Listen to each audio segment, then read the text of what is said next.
Nutrient Equine Classic Night here at Bendigo on the 11th of August. That's Friday night. We're here on Tuesday night. Catching up with Greg Sugars. Firstly, Greg, what a big night for harness racing. Yeah, it is. No, it's very exciting. It's been great since Nutrient have come on board with their sales the last couple of years, and obviously, running sales series races with plenty of money on offer. It's fantastic for the sport. Just shy of $1 million on offer here at Bendigo this Friday night, and then it culminates with, well, it doesn't culminate, but April next year, of course, will be over $1 million.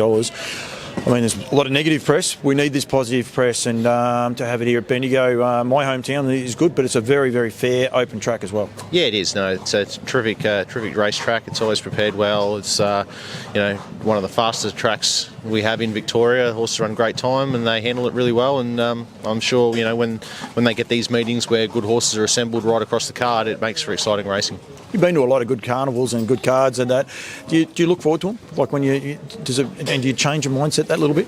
Yeah, I think you do in a way. It's always a different feeling when you go to these carnivals. When there's it can be when there's a feature race meeting with one sort of particular headline race. It's always good if you're involved in that race. But when it's a program filled with quality horses and multiple Group 1 races and it's going to be a good action-packed day or night of racing, and it's always good to be a part of it. And quite often I'm lucky enough to have several drives at these sort of meetings, and it's not always going to go your way, but it's easy to sort of bounce back and pick yourself up because you've got more chances.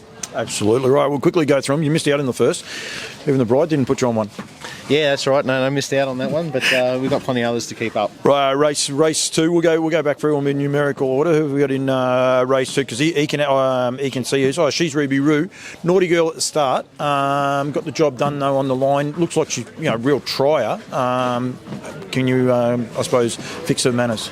Yeah, look, I think so. She's just probably just a bit fresh. Like she come. Had a little campaign in Sydney where it didn't go her way, and she had a little minor injury issue after that, and so she's sort of only just coming right from that, and only joined our stable a couple of weeks ago, so we're still learning about the horse, and she was good enough to stick her head out when it was when she needed to be counted the other night, so hopefully that run's done the world of good, and being out the draw now hasn't helped her chances, but I think she should still be able to run a good race if things will happen to work out for her. That's the Harass Trotters Nutrient Equine Classic for the 3-year-old trotting fillies. It's a $125,000 race. Good form race though, because there's a few of the babies got it wrong and were a bit naughty on the night. So it's going to be a very, very intriguing race for the punters to try and work out. Yeah, that's right. Trotting races are always have that element of, I suppose, surprise to them. Not everything goes to script, and even the best gated trotters can get things wrong on certain occasions. So you got to be in it to win it, of course, and when you're out there, you're always a chance. Right, this is the second of the races you're in anyway, the $125,000 Harass to Trotters Nutrient Equine for the 3-year-old colts and geldings. Unfortunately, Design Avicii didn't show a lot, I suppose, is probably the right way to can you turn the form around, but it is a tough race because there's a lot of form in this one. Yeah, very tough. No, I would say no, he's just there, just going around for experience, really. He's a horse, I think, he's got a chance of actually developing into a reasonable horse down the track, but he's still very inexperienced and still learning about the caper, so hopefully, chasing home some of these nice horses will help hold him in good stead moving forward. Good field of 3-year-old trotters, isn't it? It is, some quality horses there, so I think they'll be winning a lot of races, moving forward out of this race. You drove, actually, which one did you drive? Sweet Valeria for Aaron Goadsby last start, and I thought was quite good.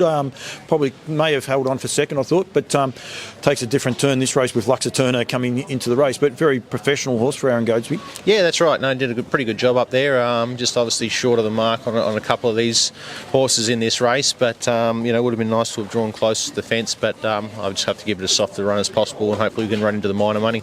It's going to be very good to see a quality mare like Luxa Turner coming around.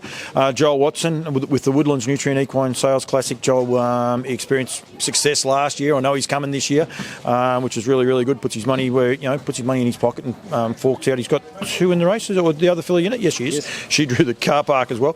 Barrier 4 though gives her a chance. Yeah, that's right. She was the winner of the series last year as a 2-year-old, and she probably hasn't developed a huge amount from last year to this year, and a few of the others probably have stepped up to the mark. So it's a reasonable, quality affair, I think. But we were very happy with her run in the heat. She actually was probably beaten for a little bit of speed late when they really put the foot down, sort of at the 300 metre mark. But on the line, she was going as strong as any of them. So she's in very good order. She's trained on well. Probably the favourite in the race has drawn, better, which has made life harder for us. But I think she's going to stand up and be counted, and she'll be in the money for sure. Rightio, $175,000 for the 2-year-old boys and colts and geldings with the Yellow Bar Bloodstock Nutrient Equine Classic for the 2-year-old boys. You're driving Snakeskin. Firstly, I don't know a lot about this horse for Dave Kennedy. Yeah, I can't sort of put any information out there either. I haven't. I only just had this late pickup drive. Saw it tonight actually, so I haven't spoken to connections, and I really don't know much about the horse. So I'll be guided by what they say, and I'll actually have to do a bit of homework on it before I turn up here Friday. It was an interesting race the other night, Big Boss. Nathan probably moseyed around, but Bay of Biscay, it was pretty exciting to watch. What do you make of the barrier draw there for Bay of Biscay now with the Big Boss draw on the front line, and that also been drawn back in amongst the field? It makes it a bit tricky for them. It does. It makes it a little bit interesting, but that's what you need. You need a bit of interest and things to not look quite straightforward for these sort of races. But geez, it's hard not to be impressed with Bay of Biscay. The way he knuckled down late was just incredible. I don't think many open class horses could have done that or gone any better than what it did. So it's obviously an extremely exciting horse, and Nathan's horse was outstanding. It didn't shirk the issue either. So to run a half that quick, it just very rarely happens you can run that quick out in front and get beat, so they were pretty stiff there, but it's going to be a very interesting battle of tactics, I think. Well, and Nathan rises to the challenge more often than not in that. You don't get many races off. I tell you what, you better have a feed before you get here tonight. Maryville Wood goes around in the Alabar for the 3-year-old boys and boys and geldings, colts and geldings, $100,000 for them. You haven't been blessed with a lot of really good draws, and this is a shocker for you as well. Yeah, he needed a good draw to draw on the fence to say he was in with a chance. But having said that, he hit the line quite well in his heat in fast time too. The draws really put him up the proverbial creek there. Look, he's a nice horse. He's just short of this sort of grade. We'll just look to give him as soft a run as possible. And if he can be running on late and look to weigh in or anything like that, that'll be an outstanding effort, I think, from where he is. You can have the 2-year-old trotting fillies off. Did you have one in the field the other night? Yeah, drove one for Blake, which unfortunately didn't go so well. So it's been sent back home. Okay, and then you still get to keep the drive. And the second of the harasser trotters for the 2-year-old colts and geldings, $62,500. Valentino, which is actually bred by those guys as well. What a professional little horse he was. One extra horse gets into the field this time, Ewing, but on exposed form, it's going to be very, very hard to beat because he has manners and super professional. Blake and Lisa do an outstanding job preparing their juveniles, both trotters and pacers. And this guy, I was very impressed with the way he went about it. He's staying at our place, just arrived a day or two before the heat, and he's a quirky sort of horse that's sort of spooky and scared of his own shadow, but out on the racetrack he's extremely professional, which is obviously what you need, better than being the other way around, I suppose. And he won quite comfortably and quite softly, so providing we haven't buggered him up between then and now, he should be very hard to beat. Scary part about him when you look at him, he's a 3-year-old. That's the one thing about him. People come out here and have a look at him. He is a big unit. He just looks like he's going to be such a better horse next year. Really exciting for connections. Absolutely. No, everything about him says he'll be better as he gets older, so hopefully that's the case for him. All right, thank you very much. You purchase free nutrient quite regularly. You purchase a lot of horses and that. You enjoy their nutrient experience? Yeah, we do. No, they're a very professionally run establishment. It's great that, even just leading into this series, they put out the information of horses and, how many need to qualify and where the heats are run and how the prize money is divvied up and all that sort of thing. That's just all valuable information for all the participants and owners to know. So, we greatly value the nutrient experience. Mate, thank you. Got people asking about you, but they haven't come back, but that's okay.